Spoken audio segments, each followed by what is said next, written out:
You're listening to Health Innovators, a podcast and video show about the leaders, influencers, and early adopters who are shaping the future of healthcare. I'm your host, Dr. Roxie Mooney. Hey, COIQ listeners. This is Wendy Bacigalupi. I'm the Chief Storyteller for Legacy DNA Marketing Group. So you're used to seeing Dr. Roxie asking the questions, but today we're going to change things up a little bit. On this episode, we're flipping the script. We changed the name of our podcast and video show, and to talk about it, I'm sitting down with Dr. Roxie to give us a bit of the backstory. Welcome, Dr. Roxie. How does it feel to be sitting in the other chair? It feels great. I'm anxious to, kind of give a little bit more context about why we're changing the show and what to expect coming up. All right. Well, I've got some questions for you. I'm going to jump right in and feel free to kind of build on them. So originally the show was named COIQ with Dr. Roxie. So I have to ask, what the heck does COIQ mean? You know, it's funny because a big part of the reason why we're here is because so many people have asked that same question. So the backstory behind this is I was getting my doctorate, and the conceptual framework, I know this is going to sound super nerdy, but the conceptual framework that I was using for my doctoral study was COI, Commercialization of Innovation. And when I first started the show, it was really about 2017 when I had just graduated, and I was really excited about my work and this framework and everything that I'd done. And so it just made sense to incorporate COI into the show name, into the brand of the show, because that's really what I wanted to, focus on, is commercialization of innovation in healthcare. And then, we were brainstorming with the team, this idea of IQ. Obviously, everybody knows what IQ is. And so we kind of mashed these two ideas together to come up with COIQ, which was really all about elevating or expanding everyone's skills and knowledge around commercializing innovations in healthcare. So that's really the story behind it. That's the story behind COIQ. COIQ with Dr. Roxie. Obviously at the time, again, I was really excited. I graduated. I'm going to be the next Dr. Phil, Oprah in this world that we live in. And so, just adding my name to the name of the show sounded really important to kind of build trust and credibility with our audience. Excellent. So kind of going into the doctor title. So put yourself in these shoes, the Dr. Phil of Commercialization of Innovation. What kind of problems do you solve for your viewers?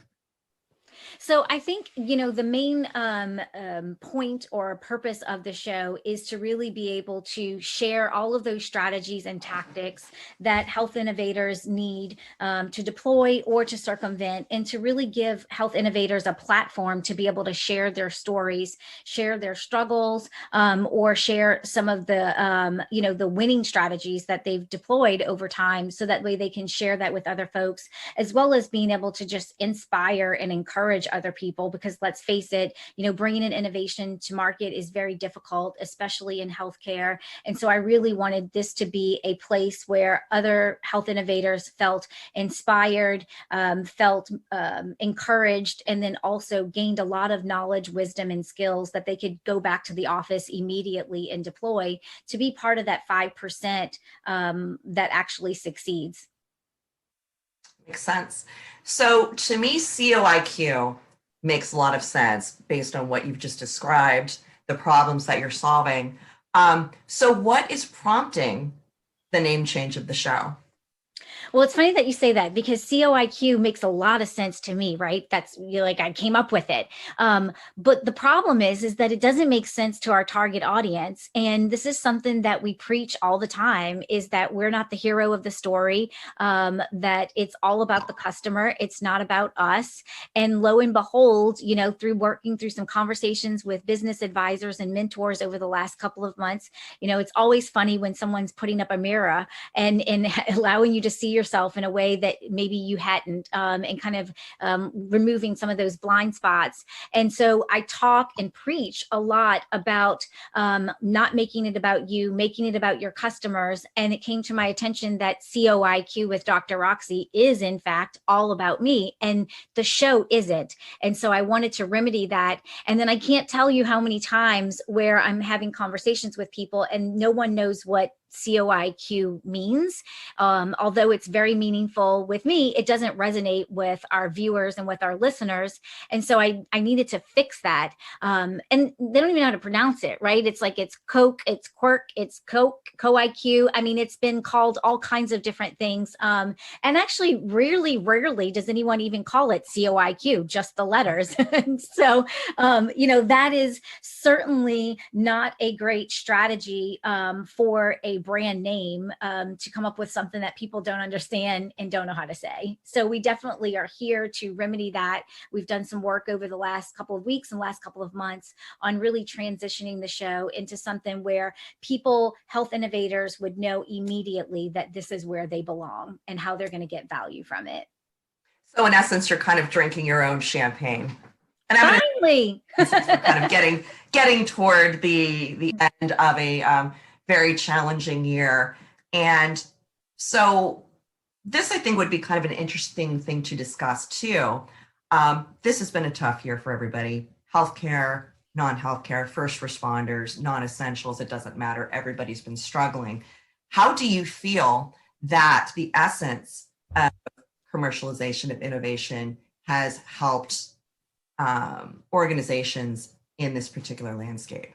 Yeah. I mean, I think the conversations that we have on the show are really more important than they ever have been because of the things that you're talking about. So science and healthcare is part of our daily conversation across all consumers, across the country, across the world, right? It's not really just us in the industry talking about and being passionate about these ideas. And we've all talked about it. We've seen maybe 10 years of adoption accelerated in the last few months. And so that's kind of a silver lining of what's happening in the industry. And so what you have is more players, more dollars being infused into solving some of these healthcare problems, both the problems that we were facing before the pandemic and some of the new challenges that we're facing. And so because you've got so many people that are starting businesses that are starting getting into the healthcare vertical and billions and billions of dollars being infused here, it's just more important than ever that we're teaching and we're coaching and we're having conversations about how to invest those resources, our time and our money, in the right strategies and the right tactics. I talk a lot about on the show that the statistic of 95% of innovations that are brought to market, fail to reach any adequate level of customer adoption or financial ROI. And this show is really here to remedy that. And I feel like it's more important than ever because so many innovators are coming up with incredible ideas, incredible solutions for some of the most difficult problems that we're facing. And I want to make sure that we're all coming together to kind of more incubate and support each other in this ecosystem so that those innovations can successfully get into the hands of the people that need them the most. Got it. Now, with 2020 being such a year of change and COIQ embracing that change, nurturing that change, and even earlier in the pandemic, a primary focus was pivoting that business, pivoting that innovation to not just survive but actually sustain through a pandemic or any business condition. So we're not just stovepiping into a pandemic situation, but really any kind of volatile market conditions. But so based on change, how or is the show changing with the name? Yeah. So, I mean, I would say that besides the name of the show, everything else will really stay the same. It's still about innovators. It's for innovators, from innovators, about innovators that are in the market. And that is going to stay the purpose of the show going forward. Because I just think that sharing our stories with each other is really building community and really being able to help each other. So that will definitely stay the same. And I think it kind of to your point around pivoting. So like you said, so pivoting has been, a business strategy that we kind of have to look at different times in our business, way before the pandemic. But that is also a big part of the conversation here, is being honest about, whether I need to close my business, and then being honest and kind of really intelligently exploring some pivot strategies if our original business model is no longer successful because of everything that's changed since the pandemic. And so being able to explore those different paths to profit that might be better suited for our business going forward, going into 2021. Excellent. So, what would be the main idea that you would like viewers and listeners to take away today? I would say,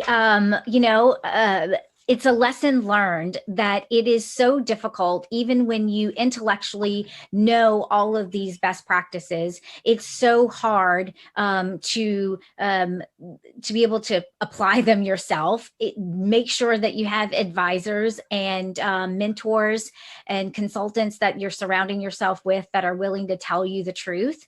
And just candidly, sometimes we have to admit that we're wrong and that we've been leading our teams down the wrong path, that, and we've got to be honest and have self-awareness about that, and then do the right thing and make the changes. Because like I said, the show was never really intended to be about me. I was always wanting to shine a spotlight on those innovators that are in the trenches, and, like I said, giving them a platform to be able to share their stories. So just the biggest takeaway is, being self-aware, being honest and admitting when we're wrong, and then adapting our strategy. No different than I tell other people, adapting your strategy when you realize that you are going down the wrong path, and write that as quickly as possible. Yeah. So the Health Innovators Show is who we are going forward. And I hope that resonates more, that people feel like they belong here, and tune in and share it. Excellent. Well, I think those are my questions for today. So again, this is Wendy Bacigalupi with Legacy DNA, and keep on watching the show. Thank you. Thank you, Dr. Roxie. Thank you so much for listening. I know you're busy working to bring your life-changing innovation to market, and I value your time and attention. To get the latest episodes on your mobile device automatically, subscribe to the show on your favorite podcast app like Apple Podcasts, Spotify, and Stitcher. Thank you for listening, and I appreciate everyone who shared the show with friends and colleagues. See you on the next episode of Health Innovators.